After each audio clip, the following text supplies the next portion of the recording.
dari Jawa yang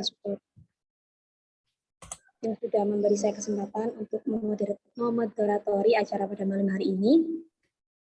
Dan juga terima kasih kepada Bapak Awan Setia Darmawan, MSI, yang sudah berkenan untuk mengisi materi pada malam hari ini. Baik.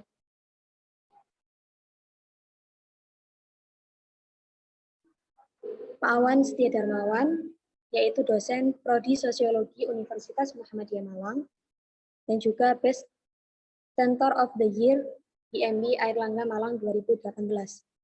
Saya ucapkan terima kasih nih Pak, sudah berkenan dalam acara malam hari ini. Oh ya, sedikit pembahasan tentang SPS. SPS yaitu program komputer yang dipakai untuk analisis statistika.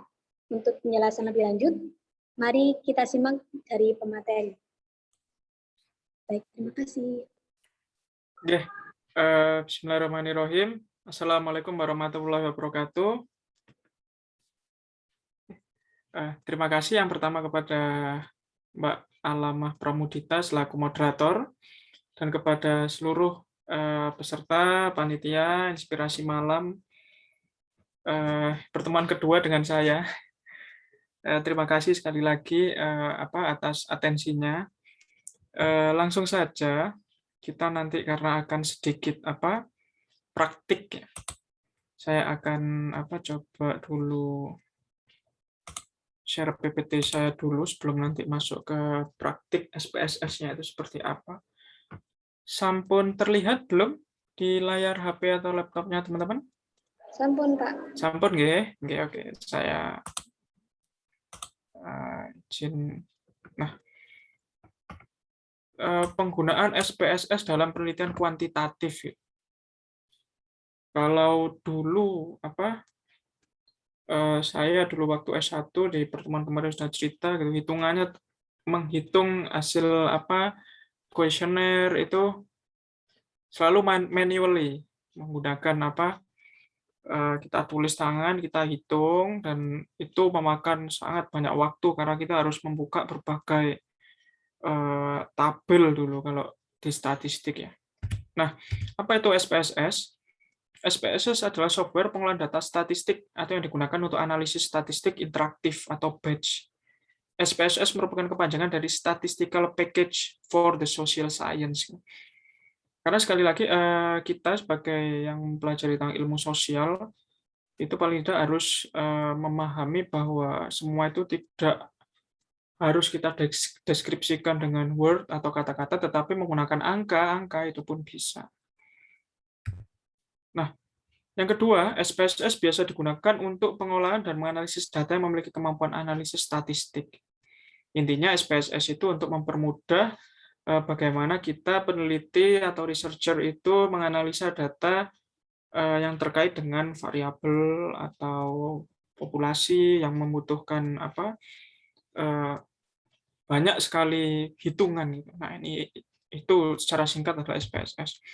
Ini sumber saya ambil dari merdeka.com 11 Februari yang terbit pada tanggal 11 Februari tahun 2021 tentang apa itu SPSS. Nah, ini saya sedikit singgung sejarah SPSS ya. Nah, ini awalnya adalah merupakan temuan yang dikembangkan oleh Norman H. Ni dan Hadley Hull untuk mempermudah bagaimana riset khususnya ilmu-ilmu sosial hingga akhirnya ditemukanlah bagaimana salah satu sistem atau salah satu cara untuk menganalisis statistik khusus untuk ilmu sosial. Nah, SPSS biasanya dapat membaca yang pertama terkait dengan variabel, terus ada baris, terus kita bisa analisis, dan kita bisa memasukkan datanya secara langsung, secara interface tatap muka secara langsung. Nah, ini saya ambilkan dari sumbernya Pusdiklat BPS Go ID untuk membahas terkait dengan sedikit sejarah SPSS itu. Nanti PPT saya seperti biasa saya share di kolom chat, jadi bisa teman-teman download nanti. Nah, cara kerja SPSS gitu. Pertama, jelas kita input data gitu, karena di dalam interface-nya atau tampilannya SPSS itu ada yang pertama data view, bagaimana kita melihat data kita secara keseluruhan. Terus variable view.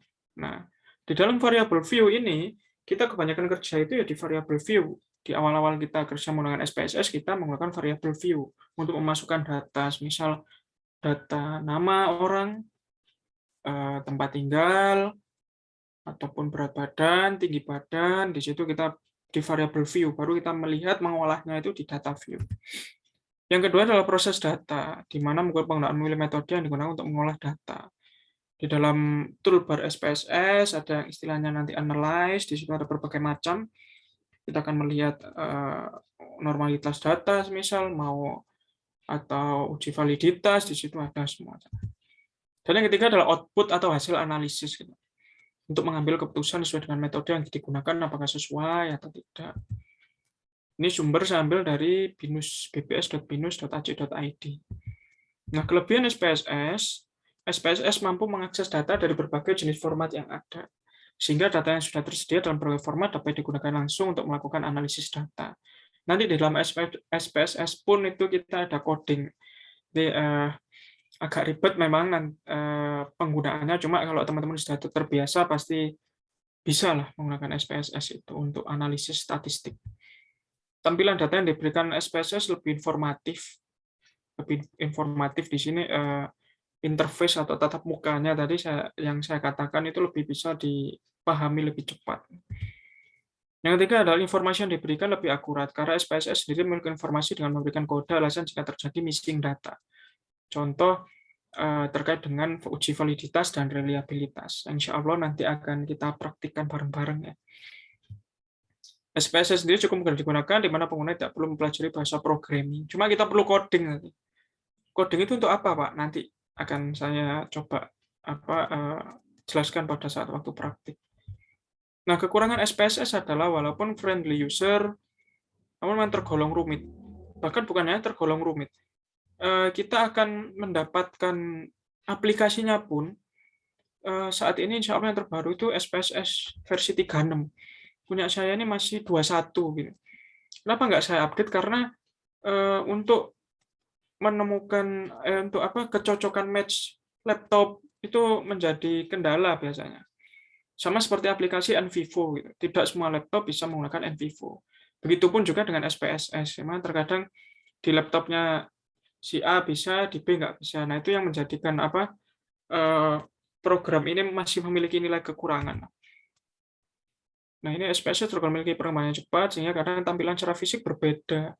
Jadi, tampilan toolbar-nya, terus hasil analisisnya, bentuk analisisnya itu pun berbeda, karena tadi kita harus update terus. Dan efek lainnya adalah user harus pintar-pintar memilih seri SPSS yang tepat untuk komputernya. Nah, berbeda dengan kalau kita menginstal Mendeley ya. Mendeley yang pasti teman-teman tahu ya, cara citasi ya, bagaimana mengutip gitu ya. Sedangkan SPSS ini kita lihat dulu spesifikasi PC ataupun laptop kita masing-masing, apakah tadi sesuai atau tidak. Terdapat banyak versi SPSS yang beredar, sehingga pemilihan SPSS harus sesuai dengan komputer yang kita gunakan. Jadi harus betul-betul trial and error lah.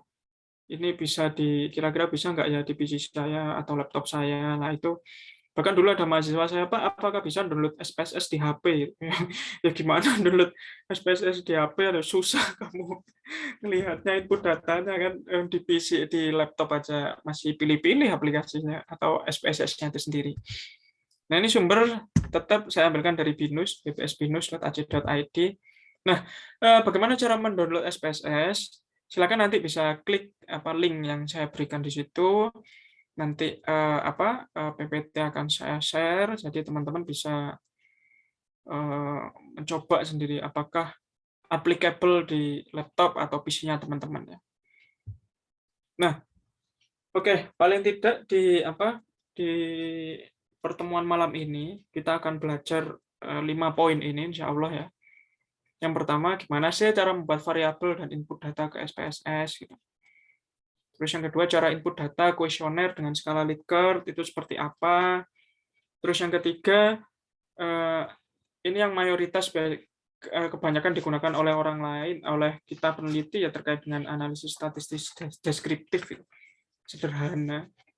Terus kita akan uji validitas dan reliabilitas. Yang kelima, uji normalitas data. Mungkin seperti itu PPT dari saya.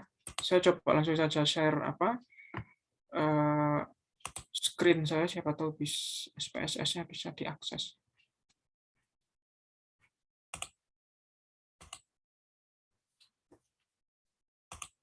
Di layar teman-teman sudah berubah ke tab-nya SPSS, betul? Ke tabelnya SPSS, betul? Sudah?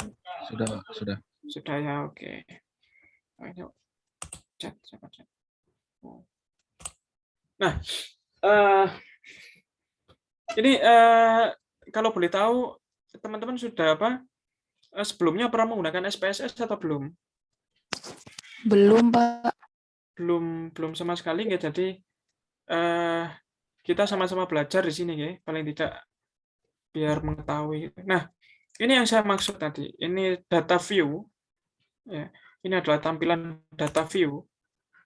Ini adalah tampilan belum pernah ya.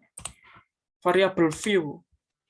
Nah, variabel di sini itu kalau teman-teman akrab dengan bagi kuesioner atau Google Form, biasanya kita bisa isi di sini. Kalau mengisi variabel itu tidak bisa menggunakan spasi. Jadi kalau memang ingin ada jaraknya atau space-nya, gunakan underscore. Contoh di sini kita akan mengisi variabel terkait yang mudah diukur, ya. Semisal tinggi badan. Ini disingkat dulu. Tinggi badan misalnya. Terus di enter. Ini nanti di setiap sini akan saya jelaskan, insya Allah. Setelah tinggi badan, kita masukkan lagi berat badan. Nah, ini contoh ya, contoh. Nanti contohnya bisa tergantung dengan penelitian teman-teman nanti. Terus yang jelas nama, ya. Nama responden itu kan jelas. Nah, contoh kita akan memasukkan 3 variabel ini. Nah, tipe kalau tinggi badan, berat badan itu kan angka, ya, atau numerik, ya. Jadi itu teman-teman biarkan saja. Di sini ada pilihannya macam-macam.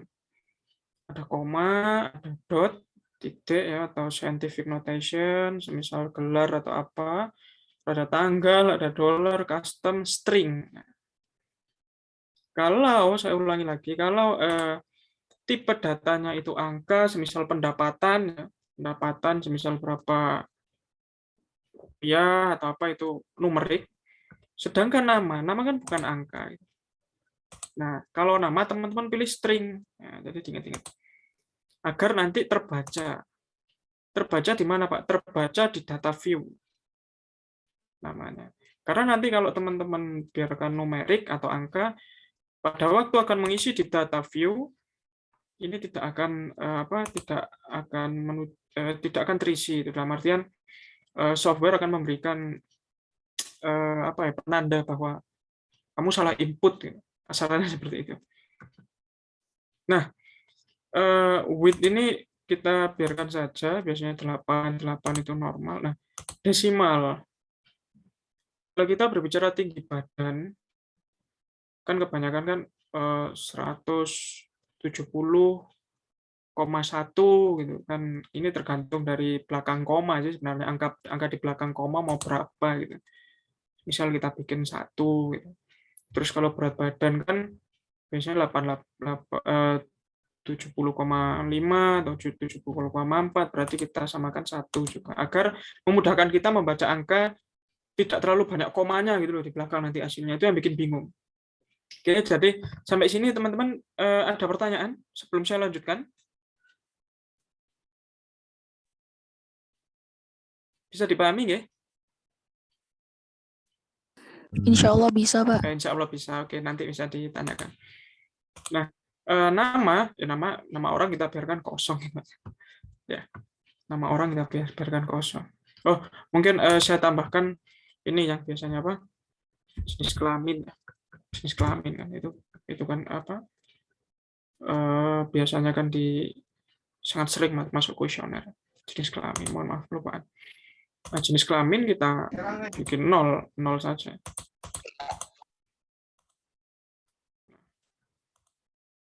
Nah, pada saat label, di label ini nanti itu terkait dengan apa yang ada di data view. Ini view, terus value label. Ini.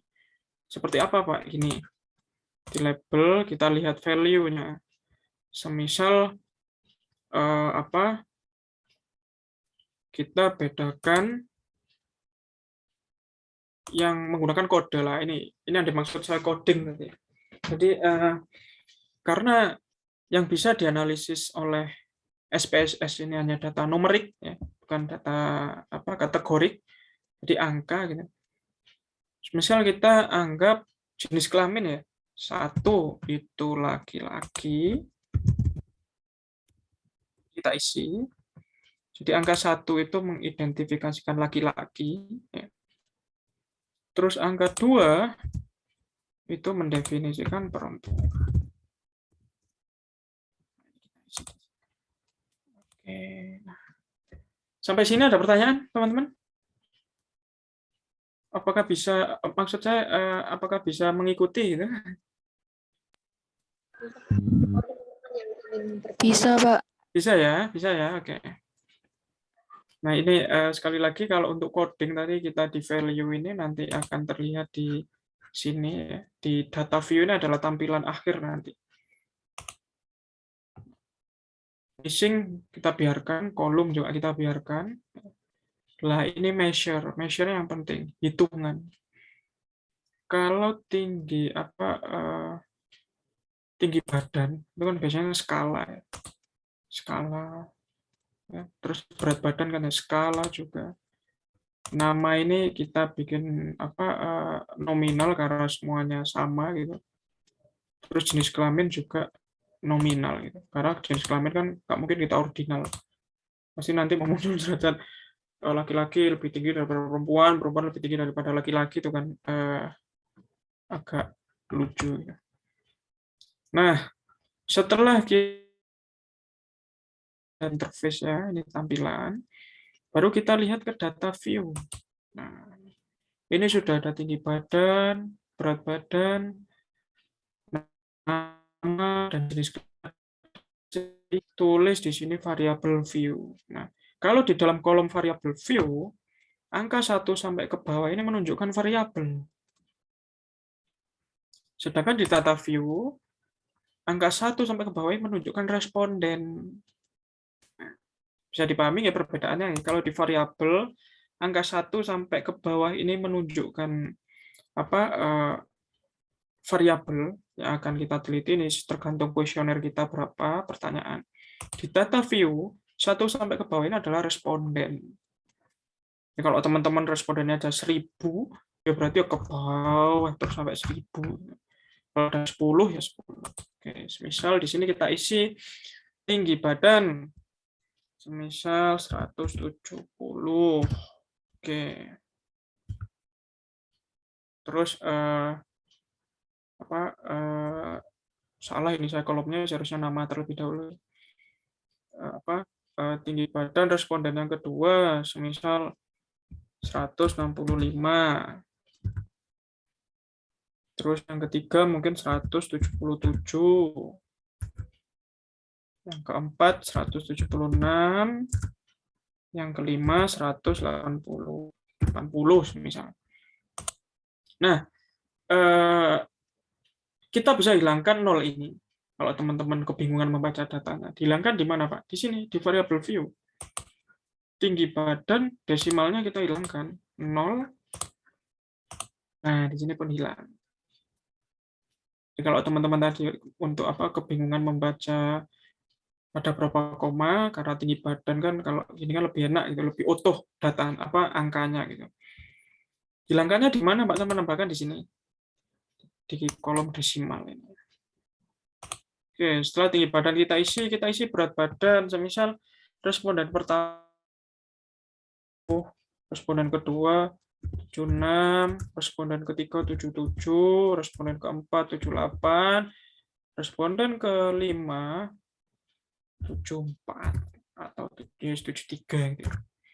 Ini kan sama, ini kan kalau teman-teman ini tergantung pribadi ya, kalau memang dengan ada satu angka di belakang koma bisa apa memahami atau membaca, it's okay. Tapi kalau saya lebih enak saya hilangkan apa variabel view-nya desimal di sini biar 0. Nah, di sini berat badan. Ini tinggi badan, ini berat badan. Nama responden yang pertama misal Agus. Enter lagi responden kedua Budi. Responden ketiga Chandra misalnya. Responden keempat Yanto. Responden kelima kita isi Rini. Nah, sampai sini ada pertanyaan atau saya kecepatan? Bisa saya ulang penjelasan saya? Silakan, teman-teman. Kalau ada pertanyaan? Belum, Pak. Belum ya? Oke, siap. Nah, ini adalah salah satu ini cara awal kita. Ini berguna juga pada saat teman-teman menginput data kuesioner yang masuk, menginput data hasil Google Form yang masuk, kuesioner dengan skala Likert macam-macam. Nah, setelah dari situ jenis kelaminnya, Gus. Nah, laki-laki.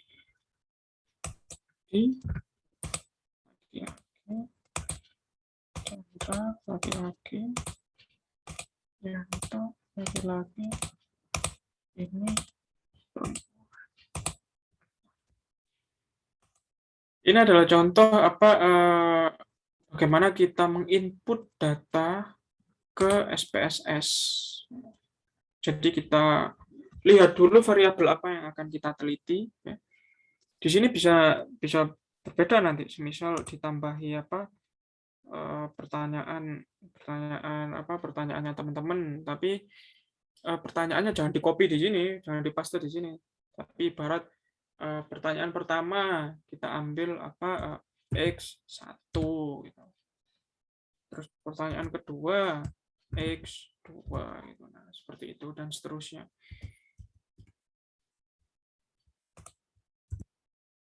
Nah, setelah di sini, setelah kita lihat kita berhasil memasukkan SPSS tadi dengan data seperti ini, paling tidak kita langsung bisa melakukan analisis statistik secara deskriptif. Deskriptif itu yang gimana sih, Pak? Ini tadi saya coba ajarkan ke teman-teman bagaimana menginputnya, ya, menginput data di SPSS.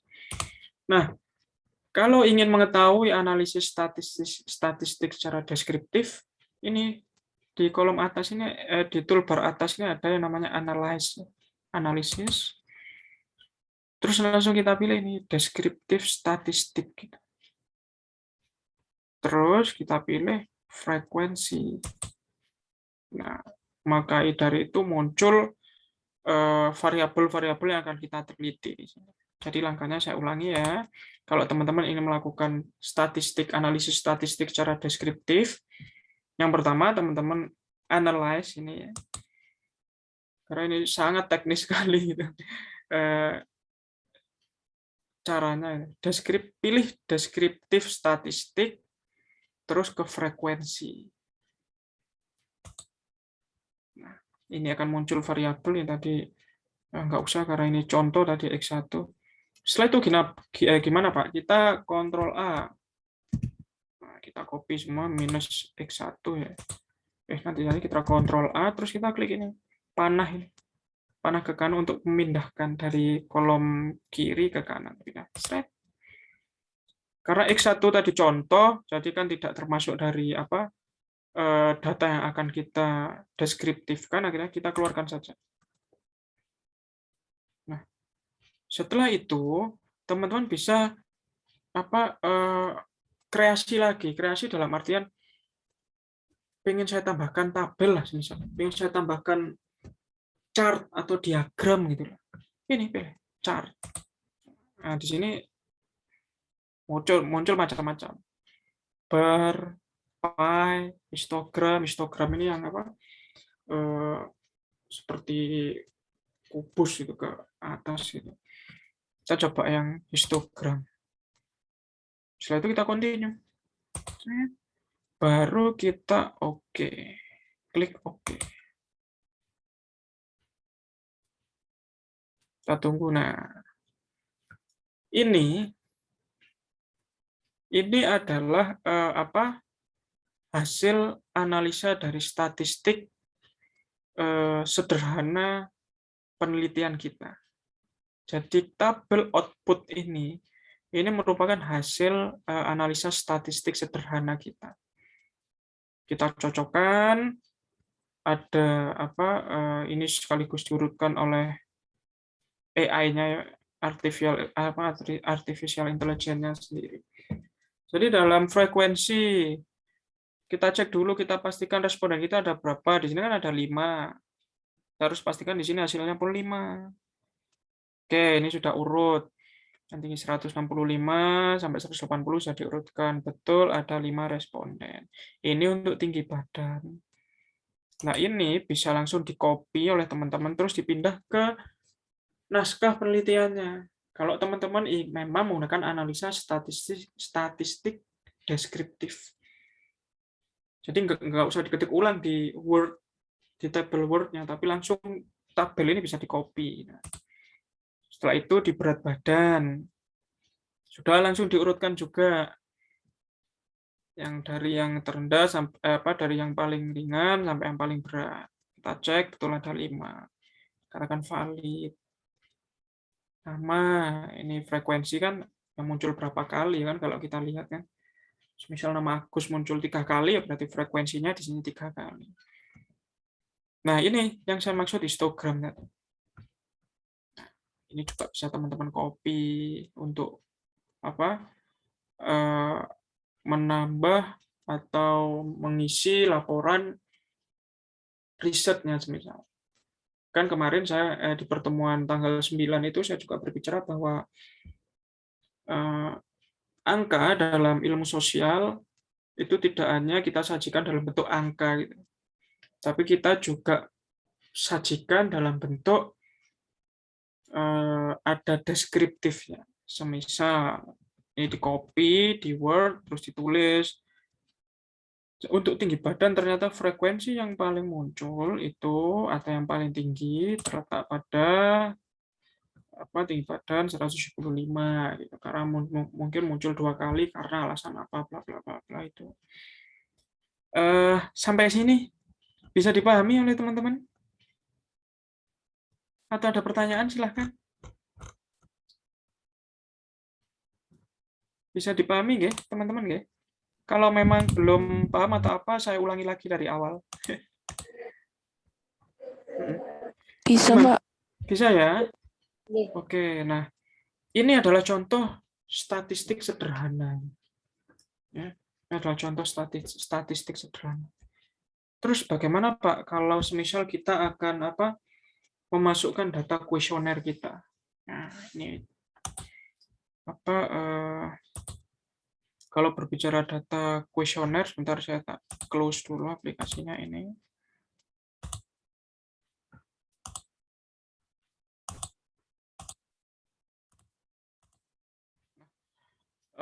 Kalau berbicara data kuesioner, kita harus siapkan Excel terlebih dahulu.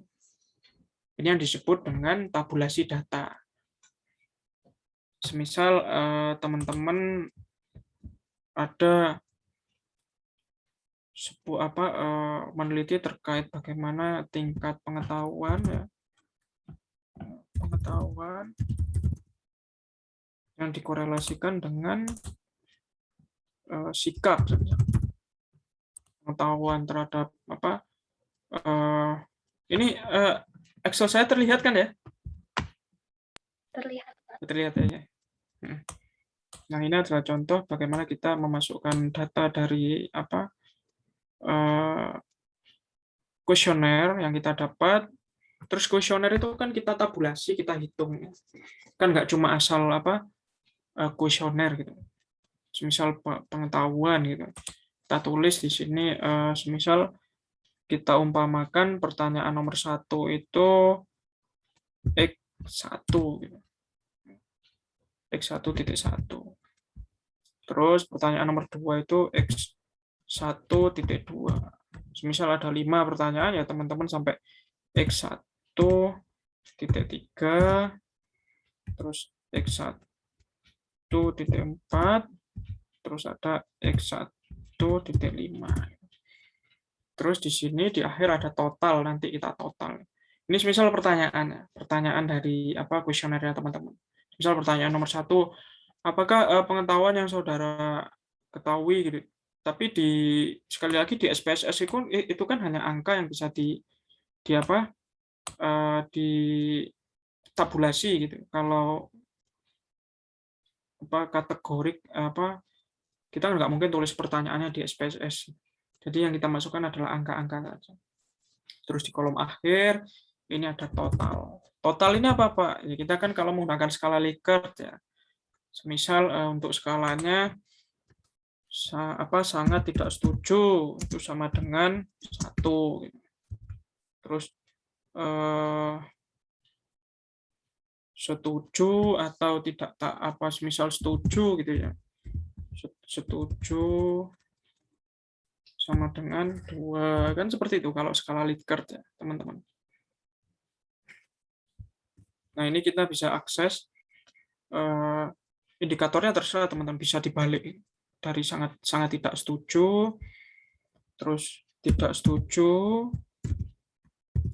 terus tidak tahu, terus setuju, dan sangat setuju. Kan seperti ini kan ya. Biasanya kalau skala Likert ya, teman-teman sudah mengerti kan ya skala Likert ya? Sudah ya? Oke. Paling nggak saya nggak perlu jabarkan lah. Jadi inilah patokan yang kita gunakan kalau skala Likert. Ini terserah teman-teman sih. Tapi yang umumnya kan seperti ini. Sangat tidak setuju, tidak tahu, setuju dan sangat setuju. Semisal pertanyaan nomor 1 gitu. Ini proses tabulasi data dulu ya. Pertanyaan nomor 1 gitu. Ternyata semua setuju gitu. Misalnya ada 5 responden, jadi ada 1, 2, 3, 4, 5. Pertanyaan nomor 2, mungkin ada yang setuju, mungkin ada yang tidak tahu, atau yang setuju, atau bahkan yang tidak setuju, atau sangat tidak setuju. Ini tergantung dari kuesionernya teman-teman nanti ya. Jadi kalau skala Likert kan penghitungannya seperti itu. Nah, mungkin di sini juga saya bikin setuju, sangat setuju, terus tidak tahu, terus tidak setuju, sangat tidak setuju, terus setuju. Begitupun sampai akhir. Ini kita buat contoh aja ya berarti ya.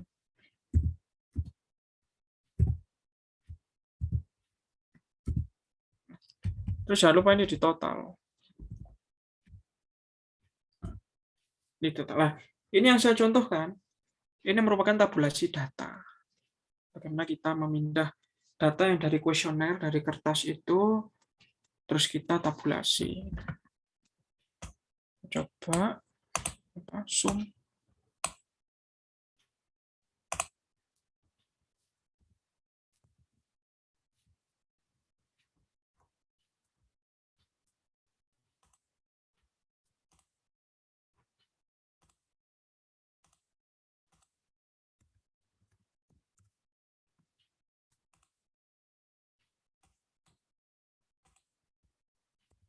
Error. Nah, pokoknya intinya gini ya teman-teman, kita jumlah dulu berapa totalnya. Ini kan 24. Terus 10, 20. 20 juga. 15. Nah, ini juga nanti tergantung bagaimana proses tabulasinya teman-teman, waktu berapa sih, ada berapa kuesioner gitu. Nah, kita kembali buka SPSS-nya tadi.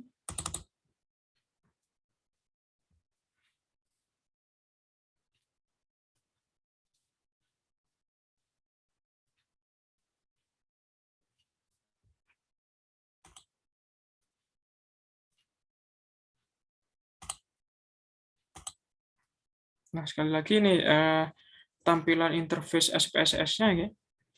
Jadi yang baru masuk atau baru bisa join terbagi menjadi dua interface atau variabel. Di sini kita memasukkan apa? Variabel penelitian kita, terus data view adalah bagaimana kita mengolah.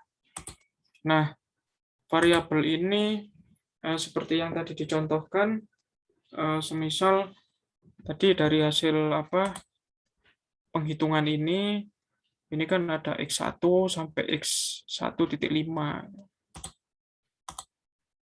Nah, ini variabel kita langsung masukkan saja.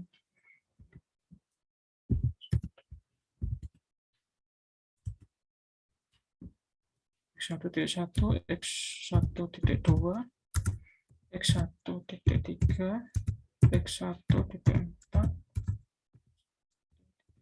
Nah, ini yang saya tunjukkan adalah bagaimana cara kita memindah data kuesioner dari kertas yang kita share atau Google Form, terus kita tabulasi terlebih dahulu.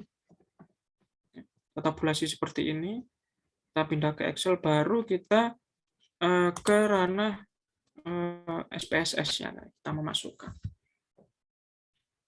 Maka di data variabel otomatis akan muncul seperti ini. Ini adalah sama persis seperti yang kita tuliskan di Excel. Oh ya, jangan lupa kita totalnya juga diisi. Sekali lagi kalau teman-teman bingung bisa langsung tanya ya.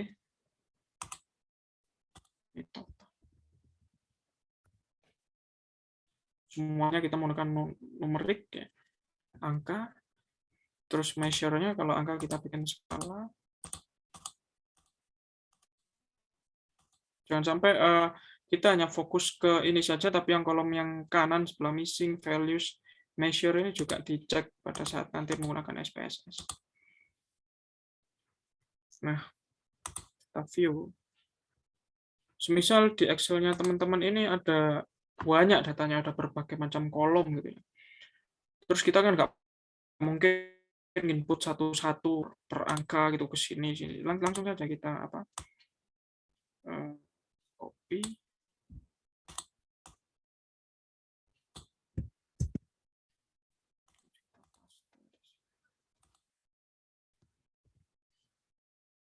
Nah,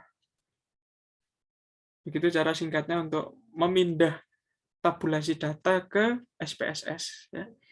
Jadi nggak perlu diinput satu persatu tadi. Nah, di sini kan kalau skala Likert, sekali lagi kosong-kosong di belakang dua angka di belakang koma ini bisa dihilangkan di mana? Di variable view, di desimal ini. Coba kita bikin kosong semua ya, biar kita enak membacanya, mudah. Tapi ini kembali ke pribadi masing-masing, mau suka menggunakan dua angka belakang koma atau apa. Tapi kalau saya pengennya mudah. Nah, nggak jauh beda kan, pasti nggak berbeda kan dengan hasilnya ini ya. 4, 20, 20, 20. Gitu. Nah, ini yang dimaksud dengan tabulasi data. Jadi saya tadi sudah memberitahu terkait bagaimana kita cara input variabel di SPSS. Terus saya juga sudah bagaimana kita mengubah data dari kuesioner kertas, misal kita bagi kertas gitu ya, terus kita tabulasi dulu ke Excel. Kalau menggunakan skala Likert ini angkanya sangat tidak setuju, poinnya 1, sampai sangat setuju, poinnya 5. Setelah kita tabulasi di Excel, kita pindah ke SPSS. Selanjutnya Pak, setelah ini, kalau teman-teman ingin melihat uji frekuensi atau statistik deskriptif lagi, itu bisa saja dilihat. Maksudnya misal tadi saya contohkan yang analisis deskriptif ya, yang frekuensi. Ini kita Ctrl A, terus kita pindah juga. Sekali lagi totalnya nggak usah di input. Totalnya fungsinya apa Pak? Ya untuk kita menyamakan data, namanya tabulasi pemindahan. Jadi apapun yang ada di SPS, di tabulasi data teman-teman, total atau apa itu tetap harus masuk ke SPSS-nya. Terus kita mau lihat chart, gitu. Pie chart, misalnya. Continue, oke. Kita tunggu hasilnya. Nah, jadi ini adalah salah satu bagaimana cara kita membaca statistik deskriptif seperti ini. Nah, selanjutnya yang akan saya contohkan adalah bagaimana cara kita melihat atau ingin mencari terkait uji validitas gitu. Apakah kuesioner kita ini valid atau tidak, reliable atau tidak gitu. Sama caranya kita tetap ke klik analyze ya. Klik analyze, di sini akan banyak sekali macam-macam bagaimana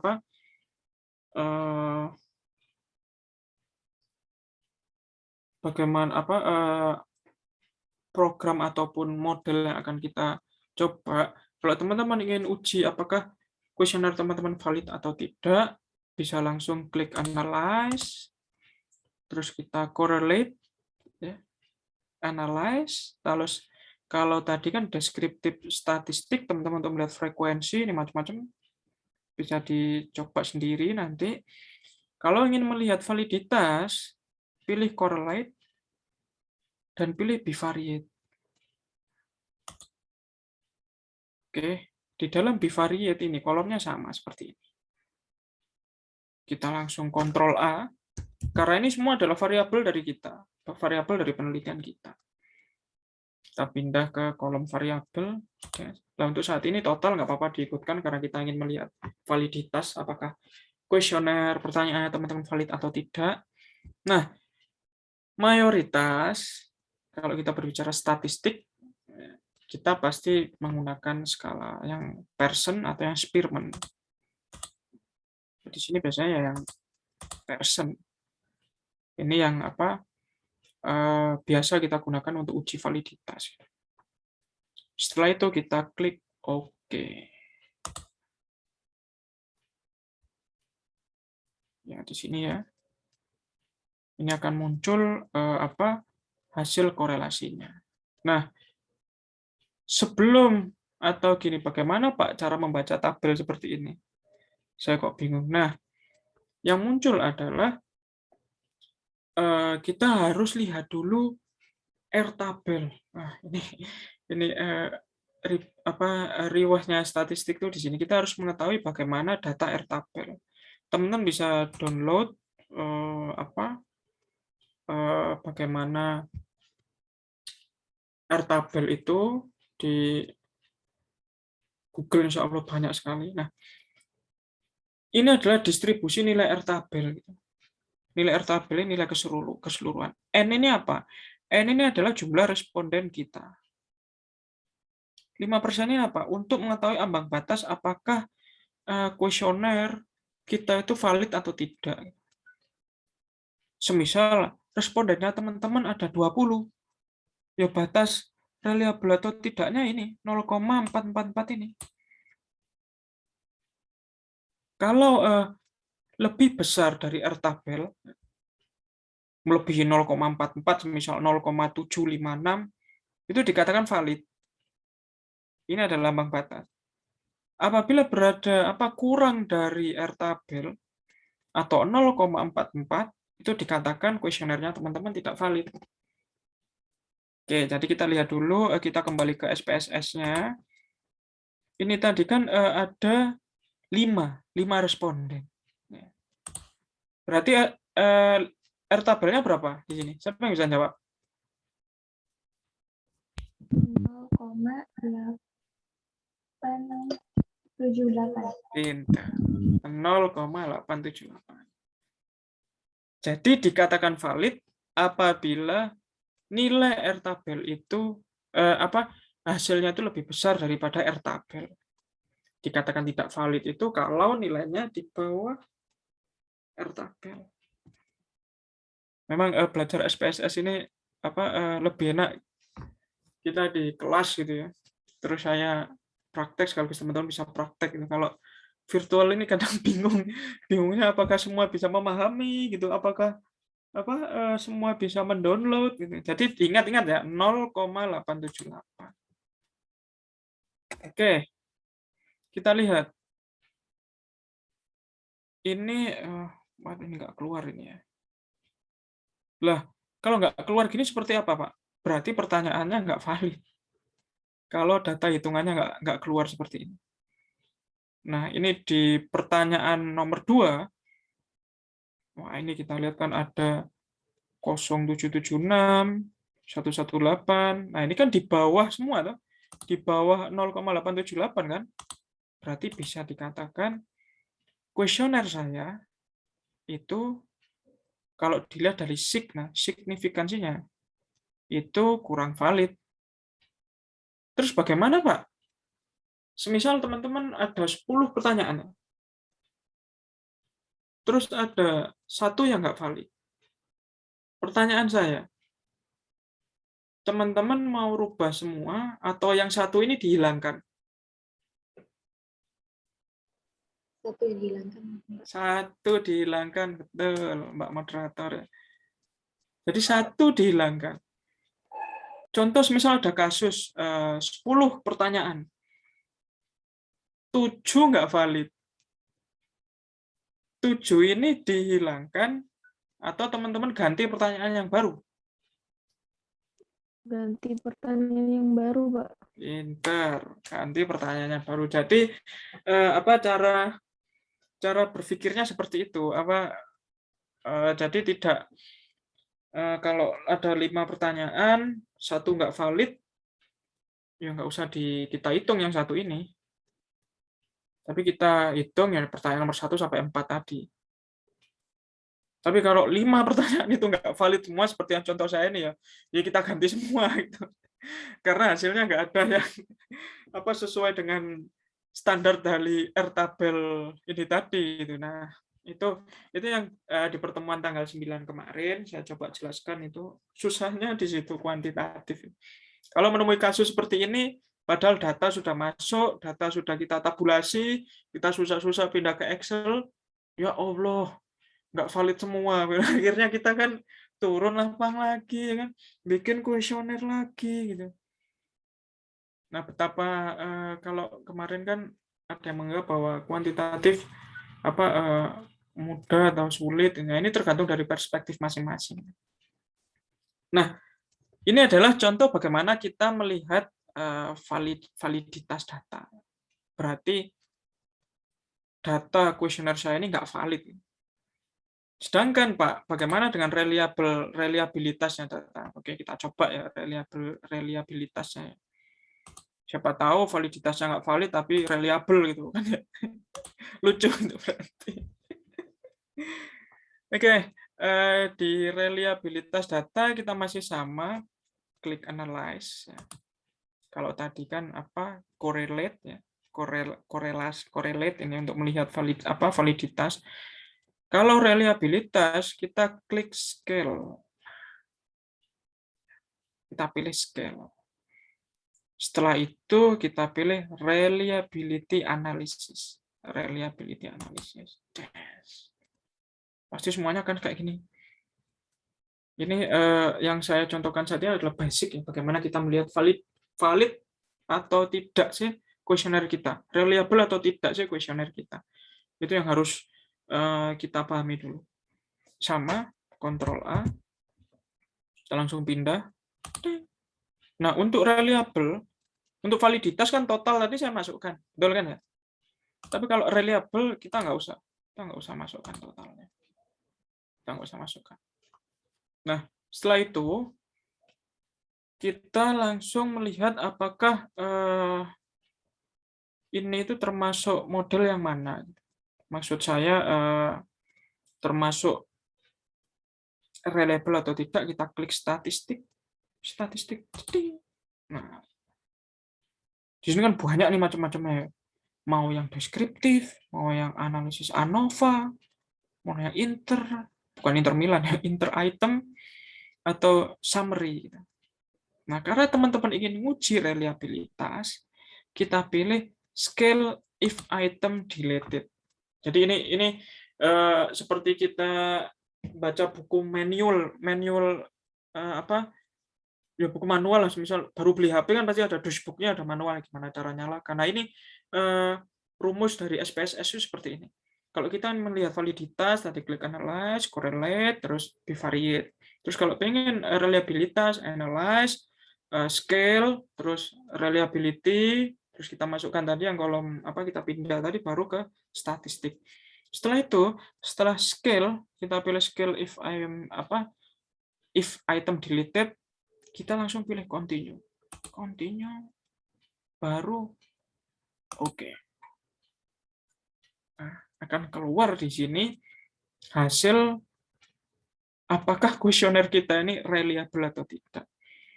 Dikatakan reliable apabila kita fokus ke nilai alpha.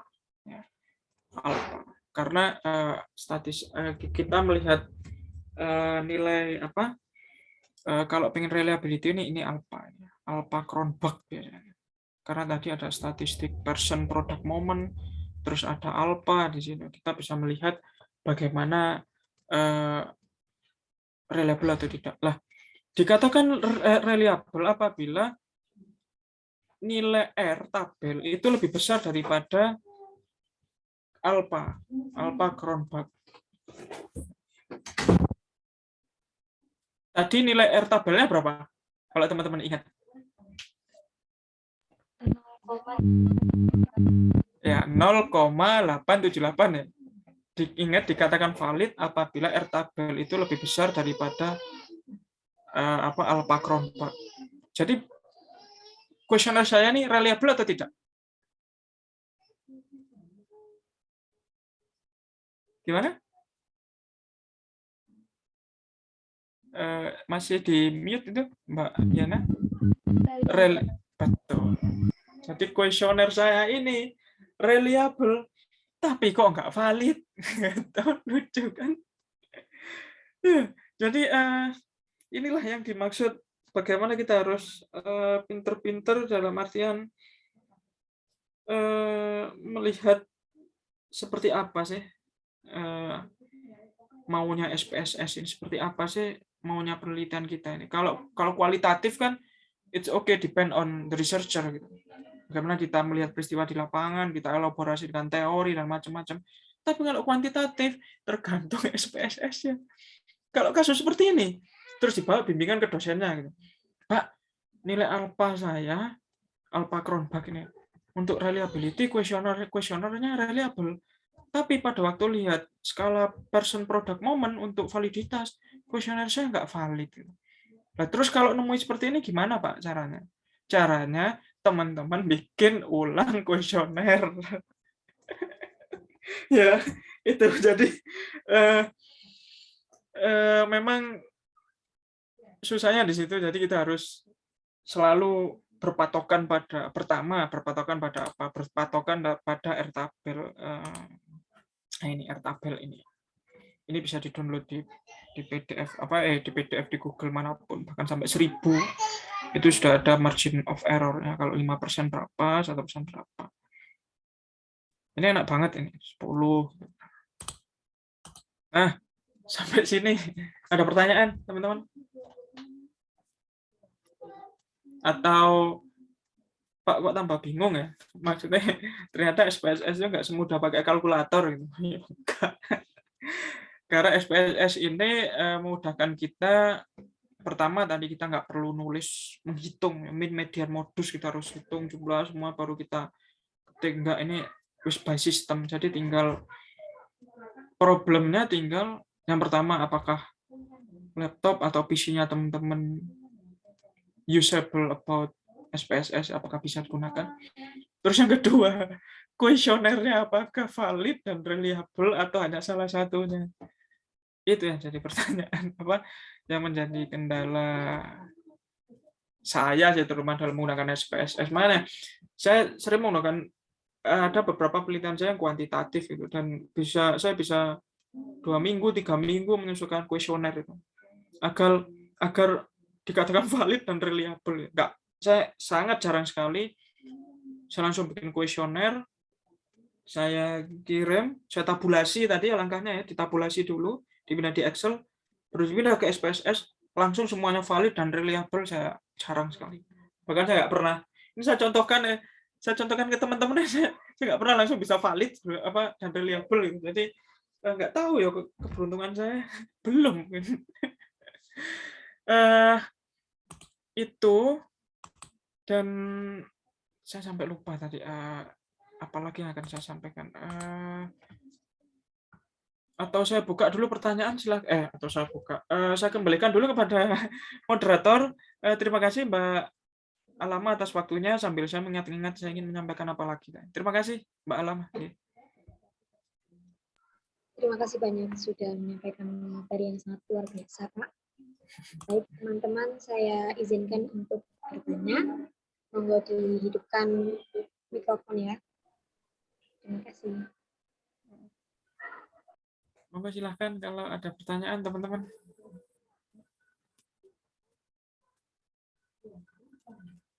Ini sudah ada yang bisa download.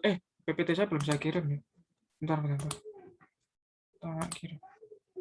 Apakah sebelumnya sudah ada yang coba download SPSS gitu dan berhasil atau gimana? Atau belum? Belum ya?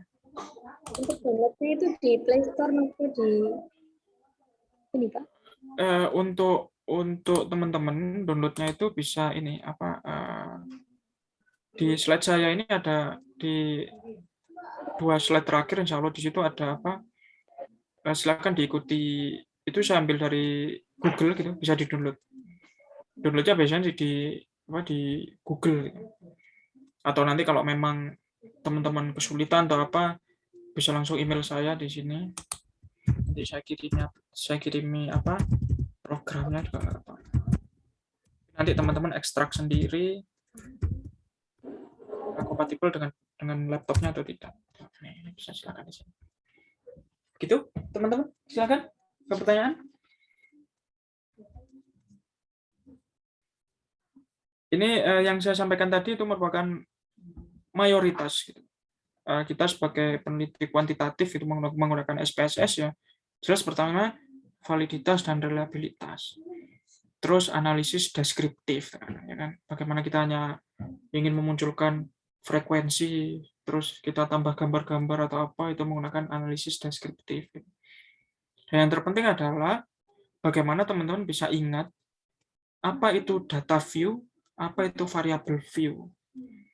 Dan tadi cara-caranya jangan sampai lupa. Jadi kalau memang saat ini ada yang lupa gitu, Pak, gimana lupa? Saya masih ada waktu, saya coba create lagi, nggak apa-apa. Silakan.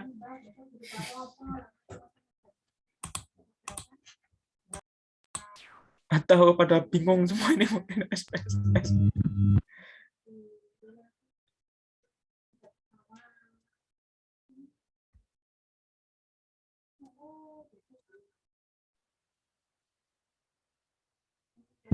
Ya gimana? Suaranya noise, Mbak Diana, mungkin headsetnya atau apa gitu kok ger ya.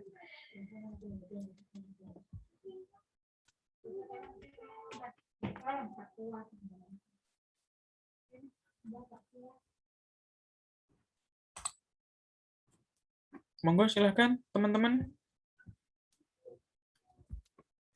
Pak, saya bingung. Moderator itu ada yang bertanya. Oh ya, Pak. Oh iya. Ada di kolom chat. Zahra. Dari Zahra. Oke. Saya masih bingung, di R tabel itu ada yang 5% sama 1% itu bedanya apa ya Pak? Karena tadi saat Bapak menjelaskan R tabel, Zoom saya out sendiri Pak. Saya present dulu R tabel. Distribusi ini. Nah ini. Sudah terlihat nggak di layarnya teman-teman? Ini Pak Santun. Nah. Nilai R tabel signifikansi 5 sampai dengan 1%. Signifikansi ini merupakan hasil hitung SPSS teman-teman tadi. Signifikansi ini bagaimana kalau di kolom-kolom tadi, waduh sudah saya aneh. Contohnya gini, 5% ini kita peneliti bisa ketahui dari mana, Pak? Dari contoh populasi sampel. Kita mau ambil sampelnya 5% atau 1%. Seperti itu. Paling tidak cara mudah memahaminya, signifikansi 5% dan 1% ini. Namun, yang menjadi hitungan adalah apakah dengan hanya kita mengambil sampel 5% dari keseluruhan populasi, itu bisa menjawab hipotesis atau menjawab permasalahan yang kita teliti. Begitupun sama dengan yang 1%. Karena kita logikanya kita menggunakan sampel, nggak mungkin kita semua kita hitung gitu. Ada seluruh masyarakat Indonesia ada berapa ratus juta, kamu hitung semua nggak mungkin. Maka dari itu maksimalnya adalah 1000. Maksimal responden atau populasi dari metode kuantitatif ini ada 1000. Selebihnya itu ini merupakan pakem ya. Tabel ini merupakan pakem ini tadi, level of significance. Pakem jadi baik di Indonesia pun di luar ya pakem ini yang digunakan. Jadi minimal 3 responden, maksimal 1000. Mungkin seperti itu, Mbak moderator, Pak Alamah. Bagaimana Mbak Zara, apa sudah bisa dimengerti?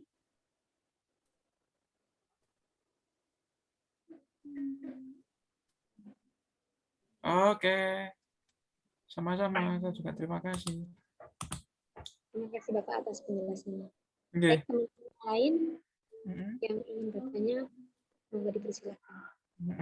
Silakan. Atau Mbak moderator mungkin ada bertanya ke saya. Pak, kenapa kok nggak valid? Wah, itu program yang bikin kuesioner saya nggak valid.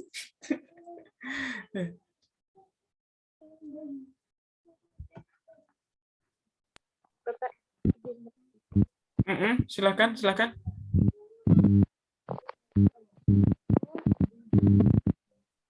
Mohon maaf, noise ya, apa suaranya gitu? Mau dihidupkan. Kedengeran. Suaranya nggak kedengeran saya, ya. Ya, nggak kedengeran. Saya di chat aja deh, Pak. Oh, oke. Oke, monggo.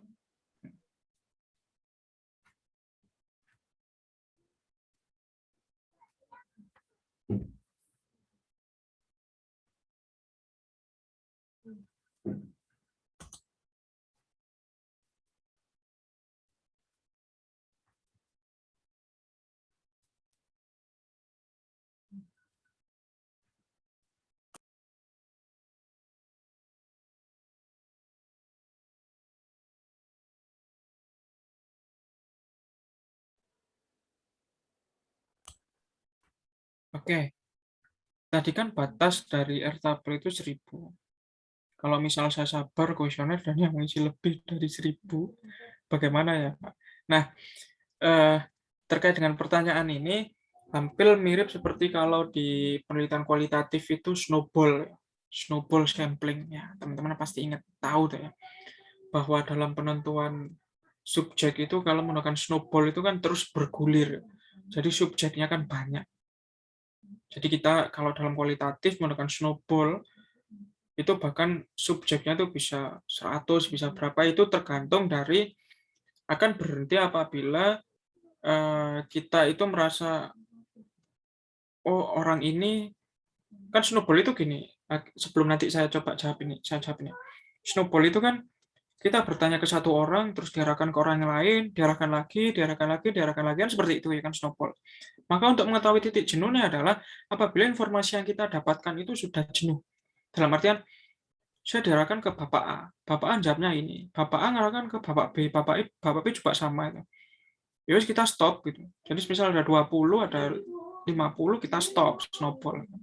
Jadi informasi, kita peneliti sudah punya asumsi bahwa ke depan informasi pun akan sama. Gitu. Jadi nggak perlu kita lakukan. Nah, untuk menjawab pertanyaan ini, semisal kita 1000, tapi kalau misalnya sabar dan yang mengisi lebih dari 1000, kita kembalikan lagi ke patokan awal bahwa maksimal itu 1000. Kalau lebih dari itu, kita akan kesulitan menghitung R-tabelnya ini. Kita akan karena ini sudah terlihat ya di layar, karena ini sudah menjadi pakem kita, pakem khususnya dalam hitung kuanti itu seperti apa. Jadi semisal 1001 gitu. Wah, ini saya yang untuk menemukan 0,062, 0,081 ini saya yang nggak tahu gitu. Apakah saya harus tambah, apakah saya harus apa. Jadi menurut logika, nalar logika saya, apabila melebihi dari 1000, ya kita cek apakah yang pertanyaan ke 1001 ini sama dengan orang jawaban yang 1000 itu. Kalau sama ya kita masukkan ke yang 1000 ini. Jadi kita reduksi lah kuesioner itu. Jangan kita biarkan kuesioner itu misalnya ada 10.000 responden, kita tabulasi 10.000. Terus untuk menentukan R tabelnya, bingung Mbak, gimana ya? Cuma sampai 1000, terus yang 9.000 piye gitu. Nah, jadi dan sangat jarang. Pol saya di kampus itu penelitian itu saya boleh 20, 10, itu pun menghitung validitas dan reliabilitasnya pun sudah susah gitu. Jadi itu yang menjadi konsentrasi teman-teman dalam melihat R-tabel itu. Kan seperti itu, Mbak Yana. Bagaimana Mbak Yana, apa sudah bisa dimengerti? Terima kasih atas pemaparannya Pak Awan. Baik, saya buka satu pertanyaan lagi. Yang ingin bertanya, monggo dituliskan atau langsung nyalakan mikrofon ya.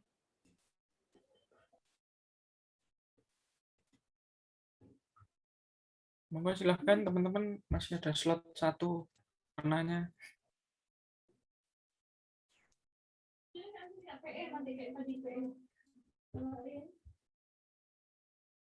Oh, saya pikir pertanyaan, ternyata presensi. Saya kalau lihat di chat muncul waduh pertanyaan, presensi.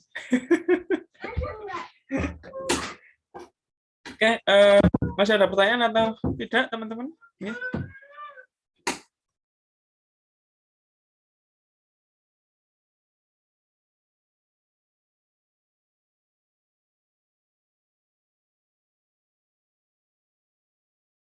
Ada pengganggu kecil.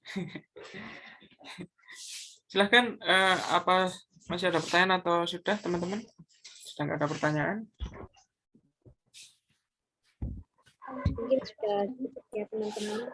Oh, enggak. Ya. Saya kembalikan lagi kepada Bapak Awan. Untuk gimana? Mohon maaf, saya kurang mendengar. Ada yang mau disampaikan. Oke. Dari 2 hari saya diberi kesempatan oleh Inspirasi Malam untuk mengisi, saya sangat terima kasih. Di tanggal 9 saya mengisi kuantitatif as a critical inquiry. Terus tanggal 12 ini saya coba mengisi terkait dengan SPSS. Harapan saya masih sama, semoga Inspirasi Malam terus menginspirasi, terus membangun diskusi nalar akademik, terus memberikan pencerahan bagi masyarakat, khususnya bagaimana perkembangan mahasiswa ke depan. Dengan berbagai keilmuan yang dimiliki, kita melebur di sini. Jadi saya sekali lagi terima kasih sudah beri kepercayaan mengisi belajar bersama dengan teman-teman Inspirasi Malam. Terima kasih. Begitu Mbak Alamah dari saya. Baik, terima kasih saya sampaikan kepada Bapak Awan Setia Darmawan yang sudah berkenan mengisi dan menjelaskan materi yang sungguh luar biasa bermanfaat bagi mahasiswa.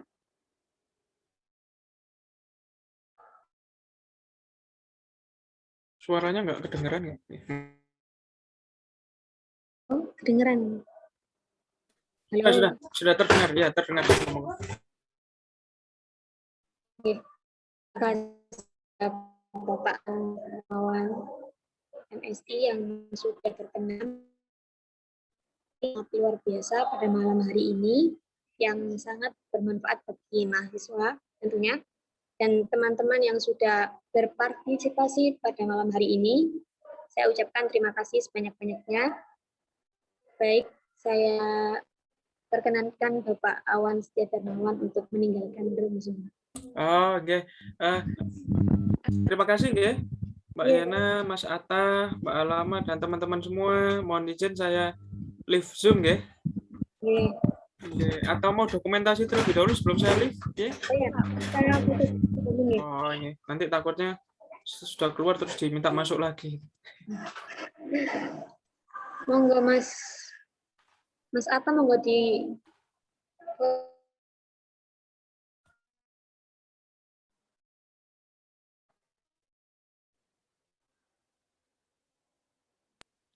Mungkin teman-teman yang lain.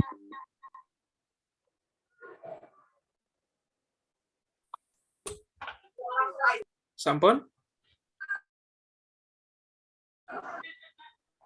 Moderator bisa bantu dong. kenapa?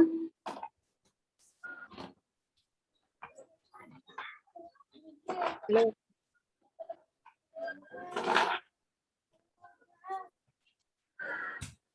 Oh ya, saya hitung ya. 1, 2, 3.